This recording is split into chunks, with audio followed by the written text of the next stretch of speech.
स्वागत छ तपाईलाई रिसर युट्युब च्यानलमा, जहाँ हामी ल्याउँछौँ भविष्यलाई हिजोको सपना बनाउने सोच। आजको विषय रहेको छ विज्ञानको त्यो गहिरो दृष्टि जसले समयभन्दा अगाडि सोच्न सिकाए।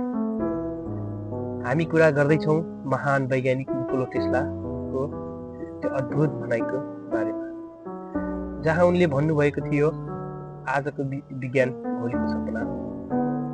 आज हामी जुन प्रविधि र विज्ञान प्रयोग गरिरहेका छौँ, जस्तै मोबाइल, इन्टरनेट, बिजुली, यी सबै कुराहरू भविष्यबाट हेर्दा सायद साधारण बच्चाले खेले जस्तै लाग्छ, किनभने विज्ञान लगातार अगाडि बढ्दै जान्छ। आजको असम्भव भोलिको सामान्य कुरा बन्छ।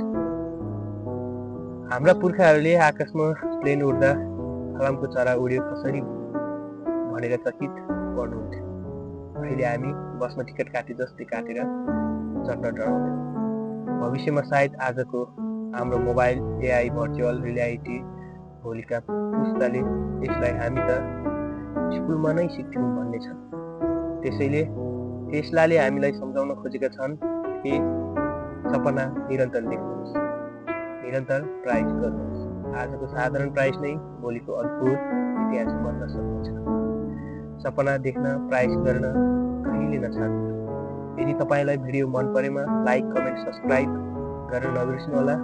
तपाईको प्रतिक्रियाले मलाई थप उत्साह र ऊर्जाका साथ नयाँ भिडियो बनाउन थप मद्दत मिल्नेछ। तपाईको साथ र सपोर्टको आशामा छु। धन्यवाद।